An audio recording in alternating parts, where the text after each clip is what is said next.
So hello everyone, welcome to my YouTube channel. आज हम देखते हैं कि बटन कंपोजेबल एंड्रॉयड में क्या होता है, कैसे हम बटन बनाते हैं, कैसे बटन को कॉन्फ़िगर करते हैं। तो सबसे पहले चलते हैं कोडी सी में, हम लिखते हैं बटन, अपना बटन फर्स्ट बटन बनाते हैं। इसमें हमें एक ऑन क्लिक मेथड पास करना पड़ेगा। बेसिकली ऑन क्लिक मेथड क्या करेगा, जो भी इसके अंदर इंस्ट्रक्शंस होंगे, जो भी बटन क्लिक होगा वो इंस्ट्रक्शंस रन करेंगे। अब मैं चलता हूँ बटन की बॉडी पे। अब मैं लिखता हूँ टेक्स्ट इक्वल्स टू सबमिट। तो बेसिकली यहाँ पे टेक्स्ट शो हो जाएगा। तो इसके लिए हमें क्या करना पड़ेगा, नेक्स्ट बटन में हमें लिखते हैं मॉडिफायर इक्वल्स टू, अभी अब शो नहीं हो रहा है बटन, तो इसको हम लिखते हैं modifier dot padding top equals to 130 dot dp. हमारा बटन स्क्रीन में आ गया ऊपर से। ठीक है, ये बेसिकली बटन हो गया, इसके अंदर हमने टेक्स्ट यहाँ पे दिया सबमिट। अब नेक्स्ट हमें क्या करना है, नेक्स्ट हम क्या कर सकते हैं, एक प्रॉपर्टी होती है फिल मैक्स विड्थ। जैसे हम फिल मैक्स विड्थ करेंगे तो बेसिकली पूरी स्क्रीन की विड्थ ले लेगा, तो इससे हम विड्थ भी इसकी डिफाइन कर सकते हैं। तो अभी के लिए इसको हम हटा देते हैं। ठीक है, फिल मैक्स विड्थ समझ आ गया हमें। नेक्स्ट हम क्या कर सकते हैं, इसके हम कलर्स भी चेंज कर सकते हैं। तो बेसिकली क्या होगा, कलर्स इक्वल्स टू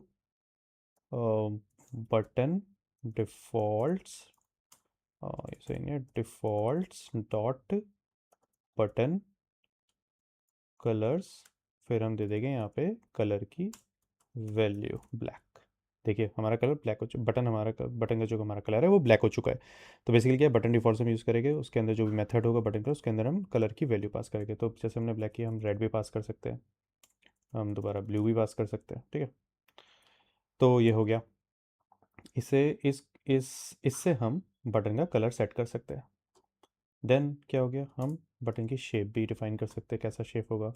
तो हम राउंडेड कॉर्नर शेप अगर लिखेंगे 10 dp, तो बेसिकली जितने भी चार कॉर्नर्स है उसका उसको बेसिकली राउंड कर देगा। जैसे ही मैं वन करूँगा, ये बेसिकली स्क्वायर बॉक्स हो गया। फिर मैं इसको बढ़ाऊँगा 20, फिर ये उतना ही ये राउंडेड शेप लेता जाएगा जितनी मैं इसकी वैल्यू बढ़ाता जाऊँगा। तो हमने यहाँ पे बटन की शेप भी बना दिया। अब देखते हैं, हमारे पास एक और होता है, एक नेक्स्ट बटन होता है आउटलाइन बटन। तो आउटलाइन बटन बेसिकली क्या होता है कि बटन के बॉर्डर पे एक आउटलाइन बन जाती है। जैसे ही मैं कलर हटाऊंगा, आप आउटलाइन बटन देख सकते हैं, इसकी आउटलाइन बन चुकी है बॉर्डर पे कलर हटाने के बाद। अब हम देखते हैं नेक्स्ट, अब हमें देखते हैं कि जैसे बटन की फंक्शनलिटी देखनी है। जैसे बटन हम क्लिक करते हैं तो इंस्ट्रक्शंस कैसे रन करते हैं। तो सपोज मैं एक बनाता हूँ वेरिएबल काउंट। वेरिएबल काउंट मैंने बटन बनाया, वो बेसिकली मैंने वेरिएबल बनाया count by remember mutable state of. अभी ये समझने की जरूरत नहीं, बस समझो कि एक हमने वेरिएबल बनाया है काउंट। नेक्स्ट हम बनाते हैं कॉलम। कॉलम बनाया, मैंने एक टेक्स्ट लिखा है यहाँ पे, बटन क्लिक्ड।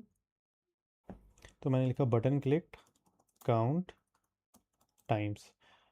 तो मैंने ये वेरिएबल यहाँ पे यूज़ किया है, सिंपल है।